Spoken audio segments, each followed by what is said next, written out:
2.5 वर्ष का चिंटू भूख से तड़प कर रो रहा था। माँ भूख लगी है कहकर बार बार बिमला के आंचल में जाने की कोशिश कर रहा था। बिमला ने उसे आंचल में लेकर दूध से तो लगा लिया, किंतु अंदर कुछ होता तो निकलता ना। भूख से बिलखते हुए बंटी, जो 4 साल का था, उसने भी रोते हुए कहा, माँ भूख लगी है। बिमला ने बच्चों को रोता देख डब्बे में हाथ डालकर टटोलना शुरू किया। डब्बे के तले को टटोलती उंगलियां खाली ही बाहर निकल आईं। वहां भी कुछ होता तभी तो मिलता ना। 8 साल के वैवाहिक जीवन में 4 बच्चे और 5वां गर्भ में। लाइन लगी हुई थी बच्चों की। लगातार 7 साल से बच्चों को दूध पिला पिलाकर बिमला सूखी टहनी की तरह दिखाई देती थी, जिसमें कहीं कोई ताजगी नहीं थी। बच्चों की सारी पसलियां दिखाई देने लगी थी। बिमला ने परेशान होकर अपने पति विष्णु से नाराज होते हुए कहा, संयम तो नाम मात्र के लिए भी नहीं है तुम्हारे अंदर।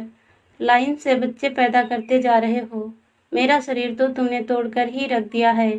बच्चे भूखे मर रहे हैं। आजकल काम धंधा कुछ नहीं है।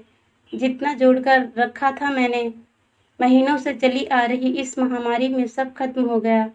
बच्चों की वजह से इतनी छुट्टियां लेती हूँ, इसलिए कोई भी मुझे काम पर नहीं रखता। मेरे सारे काम छूट गए हैं। अब तो जान पर बन आई है। मोटू भी 7 साल का ही तो है। भूख कैसे बर्दाश्त करेगा। हम तुम कर सकते हैं, लेकिन हम भी कितने दिन भूखे रह सकते हैं। जाओ विष्णु, बाहर जाकर काम ढूंढो। कहीं ना कहीं कुछ ना कुछ तो मिल ही जाएगा। विष्णु अपनी पत्नी की सच्चाई से भरी बातें चुपचाप सुनता रहा, फिर उठकर बिना कुछ बोले बाहर चला गया। काम की तलाश में इधर उधर भटकता विष्णु जिस इमारत को देखता, सब उजड़े हुए खंडहर की तरह दिखाई दे रहे थे। कहीं कोई मजदूर नहीं दिखाई देता। सारी अधूरी इमारतें मानो इंतजार कर रही हों कि अब कोई आएगा और उनकी आधी अधूरी काया को पूरी करेगा। सारे ऑफिसों में ताले लगे हुए थे। गलियां सुनसान थी, बाजार वीरान थे। काम ढूंढे तो ढूंढे कैसे।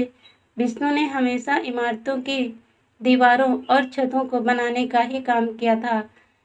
उसके अलावा उसे और कोई भी काम का अनुभव नहीं था। भटकते हुए उसे शाम हो गई। वह निराश होकर अपने घर की तरफ लौट रहा था। भूख से बिलबिलाते बच्चों के रोने की आवाजें उसके कानों में गूंज रही थी। वह आवाजें उसे बेचैन कर रही थी। तभी एक बंगले के सामने कुछ रोटियां पड़ी हुई उसे दिखाई दी। शायद कुत्तों के लिए बाहर रखी गई थी। उन रोटियों को देखकर विष्णु उस तरफ लपका। वह रोटी उठाने ही वाला था कि तभी एक कुत्ता उस तरफ आता हुआ उसे दिखाई दिया। विष्णु ने लपक कर रोटियां अपने हाथों में ले ली। कुत्ता उसे देखकर दुम हिलाता हुआ इस उम्मीद में खड़ा हो गया कि उसे कुछ तो जरूर मिलेगा। विष्णु भूख के एहसास को अच्छी तरह जानता था। इंसान हो या जानवर, भूख का एहसास सबके लिए एक जैसा ही होता है। उसने देखा 6 रोटियां हैं। उसने अपने हिस्से की एक रोटी उस कुत्ते को दे दी। कुत्ता खुश होकर रोटी लेकर भाग गया। दूर खड़ा होकर वह रोटी खा रहा था और विष्णु उसे देखकर खुश होता हुआ आगे बढ़ गया। अपने पूरे जीवन में इस तरह सड़क से रोटियां उसने पहली बार उठाई थी। इसीलिए उठाई हुई उन रोटियों को देखकर उसकी आंखें नम हो गई। मन में यह विचार भी आ रहा था कि आज उसने कुछ भूखे कुत्तों का हक छीन लिया है, परंतु मरता क्या न करता। विष्णु धीरे धीरे घर की ओर चल पड़ा। विष्णु के घर पहुंचते ही बिमला ने पूछा, क्या हुआ जी, कहीं कोई काम धंधा का जुगाड़ हुआ क्या। नहीं बिमला, कहीं कोई काम नहीं दिखाई देता। सारी इमारतें खाली खंडहर की तरह पड़ी हैं। उन्हें देखकर यूं लग रहा था मानो वह मुझे बुला रही थी। कहते हुए विष्णु ने अपने हाथ की रोटियां बिमला को दी। रोटी देते वक्त विष्णु की आंखों से आंसू टपक कर उन रोटियों पर जा गिरे। रोटियां लेते वक्त बिमला बिना पूछे ही सब कुछ समझ गई। उसने कुछ भी पूछकर विष्णु को शर्मिंदा नहीं किया। बच्चे रोटियां देखकर खुश हो गए। सबने एक एक रोटी ले ली, नमक के साथ ही सही। उन रोटियों ने भूखे तन और मन को मानो स्वर्गीय सुख का एहसास करवा दिया। मोटू छोटा जरूर था, पर अपने माँ बाप की भूख का एहसास उसे भी था। उसने जब देखा कि एक ही रोटी बची है, तब उसने अपनी रोटी में से आधी रोटी तोड़कर विष्णु को दी। विष्णु ने कहा, नहीं बेटा, तुम खा लो। विमला ने अपने पास से आधी रोटी विष्णु को देते हुए कहा, अजी अनाज के 2 दाने भी पेट को मिल जाएंगे तो हमें जीने का कुछ समय और मिल जाएगा। लो खा लो। विमला विष्णु को टूटता हुआ नहीं देखना चाहती थी। वह जानती थी कि विष्णु कितना अच्छा इंसान है, मेहनती भी है, पर भगवान की दी हुई समय की मार के आगे किसका जोर चलता है। विष्णु को कोई गंदी आदत भी नहीं थी। गलती उसकी सिर्फ इतनी थी कि उसने कभी भी परिवार नियोजन पर ध्यान नहीं दिया और एक के बाद एक बच्चे पैदा करता चला गया। विमला जानती थी कि विष्णु टूट गया तो पूरा परिवार टूट जाएगा। वह उसे आत्मबल दे रही थी। उसने अपनी पूरी हिम्मत बटोर कर विष्णु को विश्वास दिलाया, यह दिन हमेशा ऐसे थोड़ी रहेंगे, समय बदलेगा, रोटी इंतजार करती इमारतें हंसेंगी और तुम्हें बुलाएंगी जरूर। रात को बिस्तर पर जाने के बाद विमला ने विष्णु से कहा, विष्णु देखो, हमारे बाजू वाली पार्वती भाभी के सिर्फ 2 ही बच्चे हैं।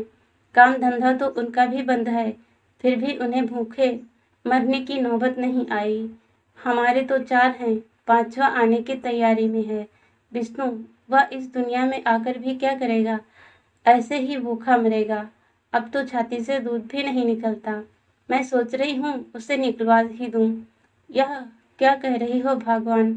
हमें कोई हक नहीं इस तरह से उनकी जान लेने का। हमारी गलती नहीं, मेरी गलती थी। मेरी गलती की सजा उस नादान को क्यों देना चाहती हो?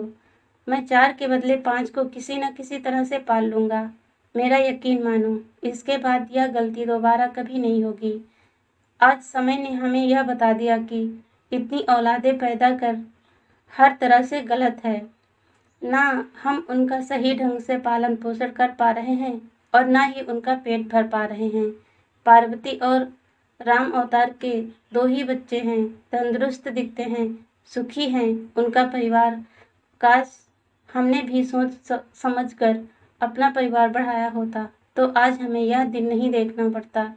3 दिनों से भूखी विमला उस बच्चे को अब जन्म नहीं देना चाहती थी।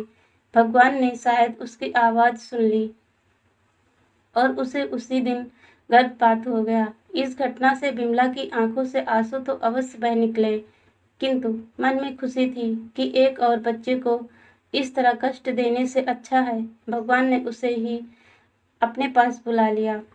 विष्णु भी दुखी था, पर हालात ऐसे थे कि बार बार उनके मन में यह विचार आ रहा था कि भगवान जो भी करता है अच्छे के लिए ही करता है। उसने विमला से कहा, विमला, यदि मैंने अपने परिवार को सीमित रखा होता तो आज हमारे बच्चे भी पेट भर कर खाना खा रहे होते। कम से कम भूखे पेट तो कभी नहीं सोते। इस महामारी के दरमियान भी हमारी बचाई हुई पूंजी छोटे परिवार में अधिक समय तक चलती। उसके बाद दूसरे दिन सुबह विष्णु ने सरकारी अस्पताल में जाकर परिवार नियोजन के तहत अपना ऑपरेशन करवा लिया। विष्णु को जहां इन काले बादलों के छट जाने का इंतजार था, फिर से पुराने वक्त जैसा वक्त आने का इंतजार था, वहीं विमला को एक बंगले में काम मिल गया। भगवान को उन पर दया आ गई और भाग्य ने साथ दे दिया। उनकी रोजी रोटी चलने लगी। जब हताश निराश विष्णु, जो हर रोज काम ढूंढने के बाद खाली हाथ घर लौटता, तब विमला उसकी हिम्मत बांधती, उसे कहती, विष्णु, अब तो मुझे काम मिल गया है, तुम चिंता मत करो, अब हमारे बच्चे कभी भूखे नहीं सोएंगे। यह समय ही तो है विष्णु, गुजर जाएगा। विष्णु और विमला चाहते थे कि उन्होंने अपने जीवन में जो गलती करी वह उनके बच्चे कभी ना करें। इसीलिए उन्होंने शुरू से अपने बच्चों को छोटे परिवार का महत्व समझाया। 4 बच्चों को आधा पेट खिलाने के बदले 2 को भर पेट खिलाओ, यह सिखाया। तभी बच्चे भी चैन और सुकून से रह सकेंगे और माता पिता को भी तनाव मुक्त जीवन जीने को मिलेगा। यही सच्चाई है और इस सच्चाई को सभी को मानना ही चाहिए। इसी में परिवार के साथ साथ देश की भी भलाई है।